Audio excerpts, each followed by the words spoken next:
I just want to talk briefly about my first reads of the year.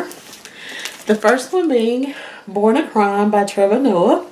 And this is a reread for me. It is my book club's selection for January. I am enjoying it the second time through because I'm reading the print version as well as listening to the audio and hearing him pronounce, especially some of the Casa words are very it's very enlightening. So I'm enjoying it again, looking forward to the discussion, and so the next book I read is called Bread and Wine, and it's by Samuel Delany, and this actually is a graphic novel that tells the story, it's an erotic love story of Samuel Delany and how he met his partner. He is homosexual, so he met his partner on the streets of New York, and his partner was a homeless man.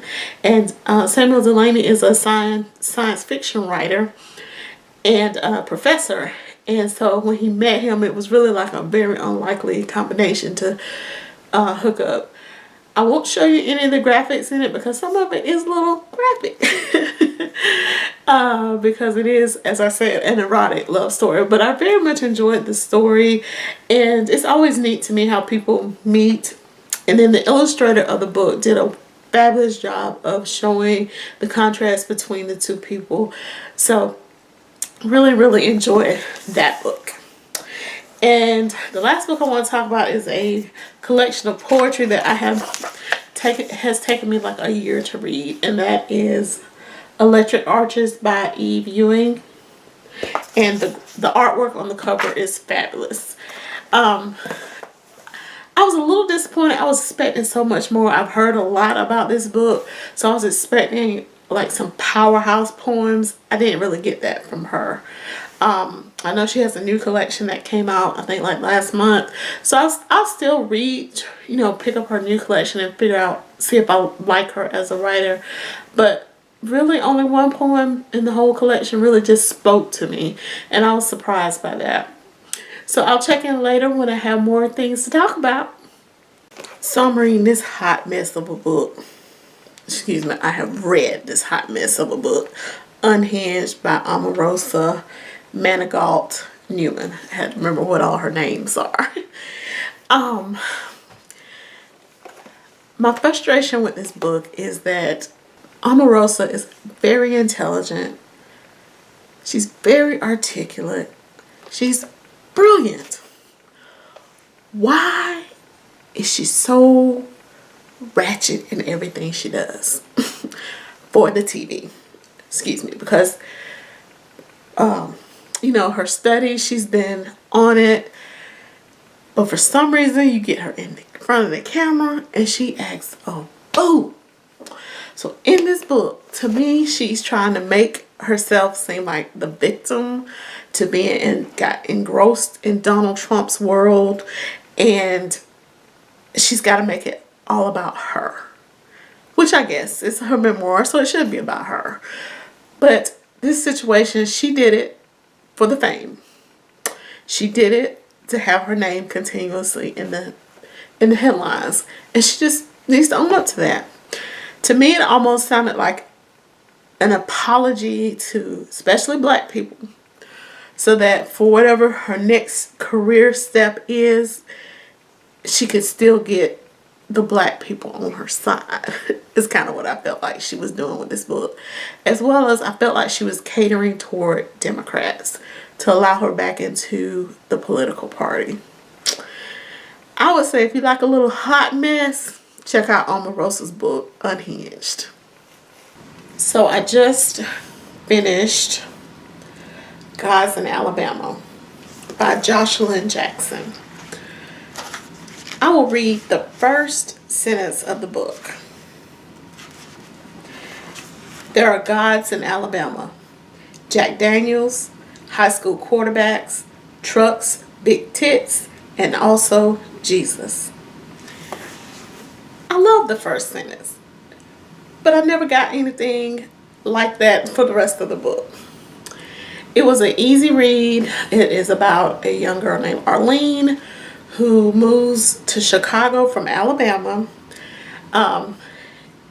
shortly after high school and doesn't return back to Alabama for 10 years. During her 10 years in Chicago, she meets a black boyfriend and uses that as an excuse to not come back home, when in actuality she's hiding for something from her past.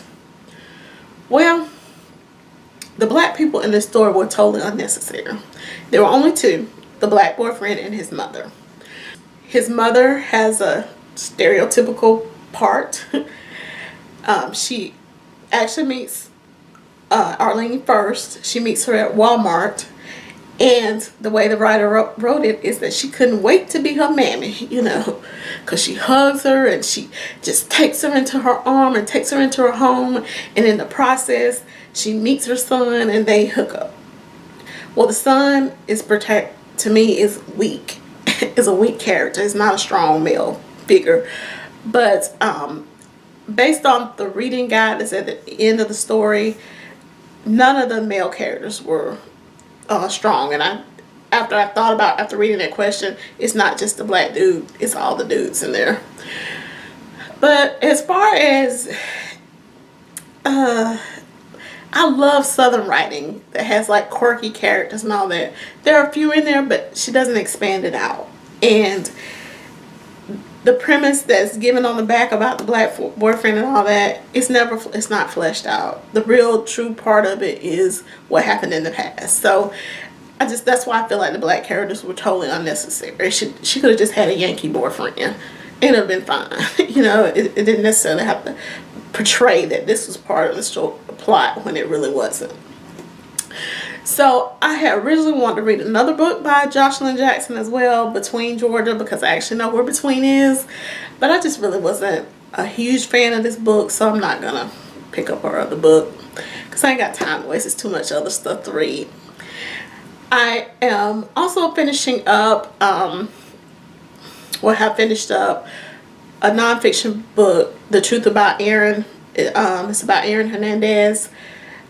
I will leave a link below because I am going to film a book discussion on that book, so you can check that link out as well. Thanks for watching. Oh, I might not be done. I'll see you in the next clip.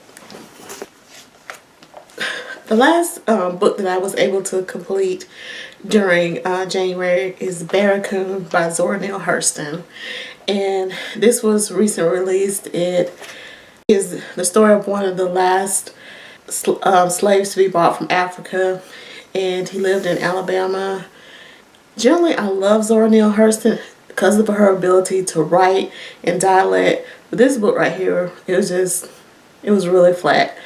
And one of the reasons is a lot of academic stuff was put into the book, and so I wind up fast forwarding through the junk that was trying to say that she plagiarized a lot of the book and some work that she had done talking about Cujo, who was the slave that she interviewed for this story.